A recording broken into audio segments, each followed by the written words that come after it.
വെറ്റിലപ്പാറയിൽ വീട്ടമ്മ ഭർത്താവിന്റെ വെട്ടേറ്റ് മരിച്ച സംഭവത്തിൽ സ്ഥലത്തെത്തി പരിശോധന നടത്തി ഫോറൻസിക് ഉദ്യോഗസ്ഥർ. കേസിൽ കൂടുതൽ ശാസ്ത്രീയ തെളിവുകൾ ശേഖരിക്കുക എന്നതാണ് പോലീസ് ലക്ഷ്യം വയ്ക്കുന്നത്. കൂടുതൽ വിവരങ്ങളുമായി മോഹൻ ചേരുന്നു. മോഹൻ, ഈ സംഭവത്തിൽ ഏറ്റവും ഒടുവിലത്തെ വിവരങ്ങൾ എന്തൊക്കെയാണ്? ജയശ്രീ, നമ്മൾ ഇതുവരെ കണ്ടതുപോലെ മാധ്യമങ്ങളെല്ലാം തന്നെ വാർത്തകൾ വന്നു കഴിഞ്ഞു.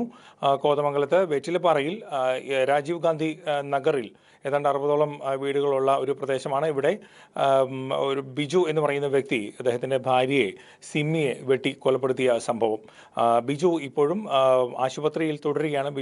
സംഭവത്തിൽ ബിജുവിൻ്റെ ഇടത് കൈക്ക് ഗുരുതരമായ ആഴത്തിൽ മുറിവേൽക്കുകയുണ്ടായി.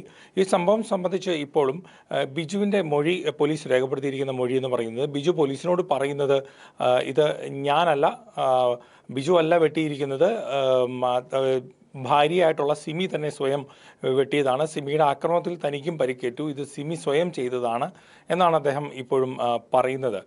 കുറ്റം സമ്മതിക്കാനോ അല്ലെങ്കിൽ കൃത്യമായ വിവരങ്ങൾ നൽകാനോ അദ്ദേഹം ഇതുവരെ നൽകിയിട്ടില്ല. ശസ്ത്രക്രിയയ്ക്ക് വിധേയനായ ശേഷം ICUവിലാണ് കോതമംഗലത്തെ സ്വകാര്യ ആശുപത്രിയിൽ ഇപ്പോൾ ബിജു ഉള്ളത്.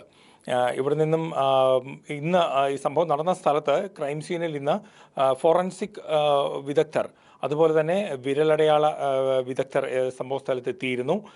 ഇന്നലെ ആണ് എത്തേണ്ടിയിരുന്നത്. അതായത് സംഭവം നടന്ന വ്യാഴാഴ്ച തന്നെ എത്തുന്നതിന് പകരം ഇന്ന് ഏറെ വൈകി ഉച്ചയ്ക്ക് ശേഷമാണ് ഇവർ സംഭവ സ്ഥലത്ത് പരിശോധനയ്ക്കായിട്ട് എത്തിയതെന്നത് ഏറെ പരാതികൾക്കും ഇടയാക്കിയിട്ടുണ്ട്.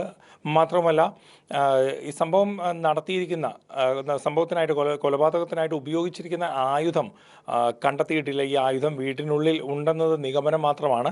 ഈ ആയുധത്തിൽ നിന്ന് വേണം ഇനി ശാസ്ത്രീയമായിട്ടുള്ള തെളിവുകൾ ശേഖരിക്കാനായിട്ട്.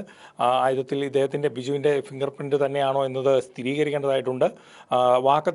വെട്ടുകത്തിയാണ് ആയുധം എന്നും പറഞ്ഞിരുന്നു എന്നും വിവരങ്ങൾ ലഭിച്ചിരുന്നു. അതേസമയം വെട്ടുകത്തിയല്ല, വളരെ മൂർച്ചയുള്ള മറ്റെന്തോ ആയുധമാണ് ഉപയോഗിച്ചിരിക്കുന്നതെന്നും പറയുന്നു. കാരണം കഴുത്തിനേറ്റ മുറിവ് മാത്രവുമല്ല, മരിച്ച സിമിയുടെ ശരീരത്തിൽ പുറത്തും ശരീരത്തിൻ്റെ പിൻഭാഗത്തുമായിട്ട് വേറെയും 2 മുറിവുകൾ ആഴത്തിൽ ഉണ്ടായിരുന്നു എന്നുമാണ് നമുക്ക് അറിയാൻ സാധിച്ചിട്ടുള്ളത്.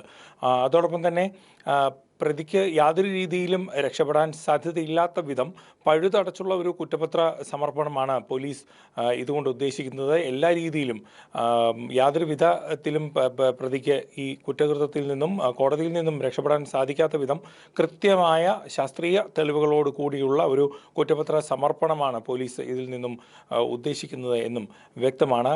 അതാണ് കൂടുതൽ ശാസ്ത്രീയമായ തെളിവുകൾ ശേഖരിക്കാനായിട്ട് വിദഗ്ധരെ എത്തിച്ചിരിക്കുന്നത്. ഇന്ന് സിമിയുടെ മൃതദേഹം പോസ്റ്റ്മോർട്ടത്തിനായി മൂവാറ്റുപുഴയ്ക്ക് അയച്ചിരിക്കുകയാണ്. ശേഷം നാളെയാണ് സിമിയുടെ മൃതദേഹം സംസ്കരിക്കുക. ജയശ്രീ.